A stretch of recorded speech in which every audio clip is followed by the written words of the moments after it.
नमस्कार। आकाशवाणी जयपुर अजमेर से प्रस्तुत है प्रादेशिक समाचार।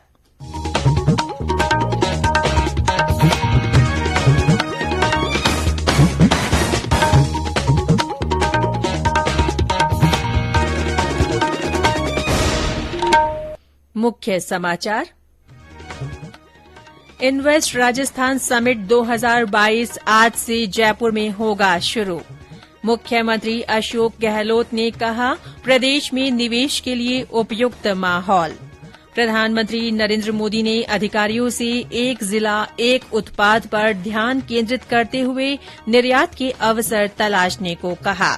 और प्रदेश में आज से 3-4 दिन तक पूर्वी जिलों में हल्की से मध्यम बारिश की संभावना, कहीं कहीं भारी बारिश का पूर्वानुमान।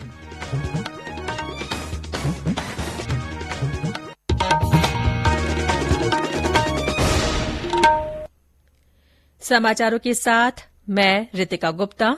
और अब समाचार विस्तार से। मुख्यमंत्री अशोक गहलोत आज जयपुर के जेईसीसी सभागार में इन्वेस्ट राजस्थान समिट 2022 का उद्घाटन करेंगे। इस कॉन्क्लेव का मुख्य उद्देश्य देश भर के अग्रणी व्यावसायिक उद्यमियों, निवेशकों, विचारकों, नीति निर्माताओं के विभिन्न समूहों को अपने अपने क्षेत्रों पर चर्चा करने के लिए एक मंच पर लाना है। 2 दिवसीय समिट में देश विदेश के प्रतिष्ठित कॉरपोरेट समूहों के प्रतिनिधि सहित करीब 4000 से ज्यादा मेहमान शामिल हो रहे हैं। समिट के तहत कृषि और कृषि प्रसंस्करण, पर्यटन, स्टार्टअप, एमएसएमई, एनआरआर और फ्यूचर रेडी सेक्टर पर कॉन्क्लेव आयोजित किए जाएंगे। इसके अलावा मुख्यमंत्री आज उद्घाटन समारोह में राजस्थान रत्न पुरस्कार भी प्रदान करेंगे। समिट के पहले दिन आज 5 कॉन्क्लेव आयोजित किए जाएंगे।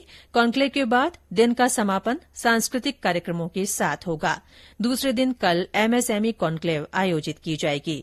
उद्योग और वाणिज्य मंत्री शकुंतला रावत ने कल समिट की तैयारियों और व्यवस्थाओं को जानने के लिए जेईसीसी का दौरा किया। मुख्यमंत्री अशोक गहलोत ने कहा है कि प्रदेश में निवेश के लिए उपयुक्त माहौल है। उद्यमिता को प्रोत्साहन देने और उद्योग लगाने के लिए राज्य सरकार हर संभव सहयोग करने को भी तैयार है। श्री गहलोत ने कल भारतीय उद्योग परिसंघ सीआईआई की राष्ट्रीय परिषद की बैठक को संबोधित करते हुए कहा कि किसी भी देश की अर्थव्यवस्था को आगे बढ़ाने में उद्योग की बहुत बड़ी भूमिका होती है। उन्होंने कहा कि प्रदेश में उद्योग की असीम संभावनाएं हैं। बैठक में मुख्यमंत्री ने देश के विभिन्न क्षेत्रों से आए उद्यमियों से संवाद किया और प्रदेश में कारोबार से जुड़े विभिन्न प्रश्नों का जवाब दिया। मुख्यमंत्री अशोक गहलोत ने कल जयपुर में एलआईसी भवन से सोडाला तक एलिवेटेड रोड का लोकार्पण किया। इस पर 250 करोड़ रुपए की लागत आई है। श्री गहलोत ने 222 करोड़ रुपए की लागत की 6 अन्य परियोजनाओं का भी शिलान्यास किया। इसमें संकल्प नगर सांझरियों में सीवेज ट्रीटमेंट प्लांट, पृथ्वीराज नगर में 1200 मिलीमीटर व्यास की मुख्य ट्रंक लाइन, लूनियावास गोनेर रोड और वंदे मातरम मुहाना रोड पर नाले के निर्माण सहित राजस्थान इंटरनेशनल सेंटर में गेस्ट हाउस का निर्माण शामिल है। समारोह को संबोधित करते हुए श्री गहलोत ने कहा कि विकास की इन योजनाओं के पूरा होने से आमजन को सुविधा मिलने के साथ साथ पर्यटन को भी बढ़ावा मिलेगा। आत्मनिर्भर भारत अभियान के तहत कपड़ा मंत्रालय और नाबार्ड के सहयोग से बीकानेर के ग्रामीण हाट में टेक्सटाइल मेला आयोजित किया जा रहा है। कल से शुरू हुआ मेला 7 दिनों तक चलेगा। मेले में विभिन्न स्वयं सहायता समूहों द्वारा हाथ से बनाए गए उत्पादों की स्टॉल्स लगाई गई है। नाबार्ड के आजीविका मिशन के तहत मेले के माध्यम से बीकानेर और आसपास के गांवों की महिलाओं को बाजार के रूप में ये प्लेटफॉर्म उपलब्ध करवाया गया है। मेले में पहुंचे सांसद और केंद्रीय मंत्री अर्जुन राम मेघवाल ने बताया कि इस मेले के माध्यम से बीकानेर के लोगों को एक मंच उपलब्ध कराया जा रहा है ताकि वोकल फॉर लोकल के तहत वे अपनी आजीविका की निरंतरता बनाए रखें। ये समाचार आकाशवाणी जयपुर अजमेर से प्रसारित किए जा रहे हैं। प्रधानमंत्री नरेंद्र मोदी ने अधिकारियों से एक जिला एक उत्पाद पर ध्यान केंद्रित करते हुए अपने जिले के उत्पादों के निर्यात के अवसर तलाशने को कहा है। कल नई दिल्ली में सहायक सचिव कार्यक्रम 2022 के समापन सत्र में भारतीय प्रशासनिक सेवा के 2020 बैच के अधिकारियों को संबोधित करते हुए उन्होंने अधिकारियों से आकांक्षी जिला कार्यक्रम के लिए अपनी कार्य योजना तैयार करने को भी कहा। श्री मोदी ने कहा कि अधिकारियों को अमृतकाल में देश की सेवा करने और पंच प्रण के लक्ष्य को प्राप्त करने का अवसर मिला है। प्रधानमंत्री ने नवाचार के महत्व पर भी चर्चा की। निर्वाचन आयोग आज से मतदाताओं के लिए साल भर चलने वाला एक जागरूकता कार्यक्रम शुरू कर रहा है। मतदाता जंक्शन नाम से इस कार्यक्रम का प्रसारण 52 कड़ियों में आकाशवाणी से किया जाएगा। 15 मिनट का ये साप्ताहिक कार्यक्रम हर शुक्रवार शाम 7 से 9 बजे तक आकाशवाणी के Vividh Bharati, FM rainbow, FM gold और अन्य प्रमुख चैनलों से प्रसारित किया जाएगा। ये कार्यक्रम देशभर में 23 भाषाओं में उपलब्ध होगा। मुख्य निर्वाचन आयुक्त राजीव कुमार ने कहा कि इस कार्यक्रम से देशभर के मतदाताओं को जागरूक करने में मदद मिलेगी। उन्होंने बताया कि प्रत्येक एपिसोड में चुनाव प्रक्रिया के एक खास पहलू की जानकारी दी जाएगी।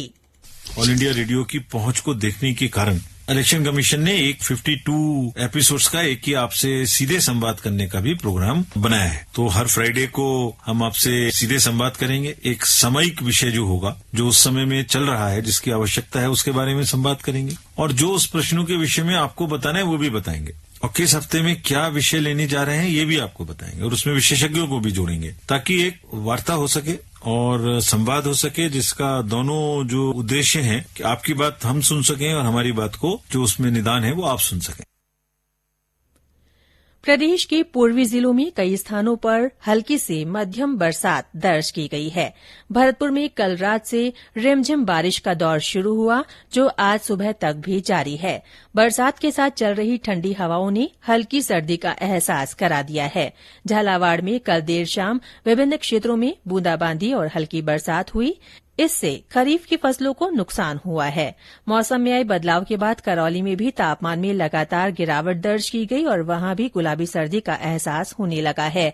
बारां जिले में बीते 3 दिनों से रुक रुक कर बारिश हो रही है। इससे किसानों को खासा नुकसान हो रहा है। खेतों में कटी फसलें खराब हो रही हैं। वहीं दूसरी ओर मंडी में भी किसानों के जीन्स भीग रही है। बाड़मेर जिले में बरसात से खराब हुई ग्वार की फसल को लेकर किसानों ने विशेष गिरदावरी और मुआवजे की मांग की है। मौसम विभाग जयपुर के निदेशक राधेश्याम शर्मा ने बताया कि आज से 3-4 दिन तक पूर्वी जिलों में हल्की से मध्यम बारिश की संभावना है। कहीं कहीं भारी बारिश भी हो सकती है। उन्होंने किसानों को सलाह दी कि मौसम की चेतावनी को देखते हुए खरीफ फसलों का सुरक्षित भंडार कर लें। 3-4 दिनों तक पूर्वी राजस्थान के लगभग अधिकतर स्थानों पर यानी स्कैटर्ड से fairly widespread rainfall Kota, साथ ही साथ उदयपुर, अजमेर, जयपुर और भरतपुर संभाग के जिलों में हल्के से मध्यम दर्जे की बारिश, साथ ही साथ मेघ गर्जन और लाइटनिंग होने की भी संभावना है। 7 से 10 अक्टूबर के बीच पूर्वी राजस्थान में कहीं कहीं भारी बारिश भी दर्ज हो सकती है। पश्चिमी राजस्थान के बीकानेर और जोधपुर संभाग के जिलों में 9 और 10 अक्टूबर को कहीं कहीं हल्के से मध्यम दर्जे की बारिश थंडरस्टॉर्म के साथ में रिपोर्ट हो सकती है। किसान भाइयों के लिए विशेष ये सलाह दी जाती है कि खरीफ की फसलों को सुरक्षित रूप से भंडार करें। जो किसान भाई रबी की फसलों की तैयारी कर रहे हैं, उसमें भी सिंचाई है या किसी प्रकार का केमिकल स्प्रे है, तो वो भी आगामी 4-5 दिनों में बारिश की गतिविधियों को ध्यान में रखकर करें। भरतपुर में चल रही जसवंत प्रदर्शनी और पशु मेले में कल देर शाम तक आयोजित हुए कुश्ती दंगल में अशोक बासरोली ने जसवंत केसरी और जिला केसरी का खिताब जीत लिया।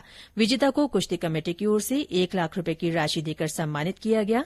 दंगल में उत्तर प्रदेश, मध्य प्रदेश, दिल्ली और हरियाणा के करीब 200 से अधिक पहलवानों ने भाग लिया।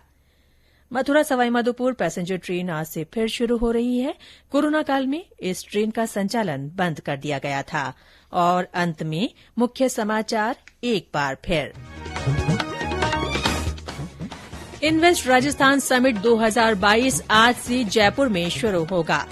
मुख्यमंत्री अशोक गहलोत ने कहा है कि प्रदेश में निवेश के लिए उपयुक्त माहौल है। प्रधानमंत्री नरेंद्र मोदी ने अधिकारियों से एक जिला एक उत्पाद पर ध्यान केंद्रित करते हुए निर्यात के अवसर तलाशने को कहा है। और प्रदेश में आज से 3-4 दिन तक पूर्वी जिलों में हल्की से मध्यम बारिश की संभावना है। कहीं कहीं भारी बारिश का पूर्वानुमान है। इसी के साथ प्रादेशिक समाचार बुलेटिन समाप्त हुआ। नमस्कार।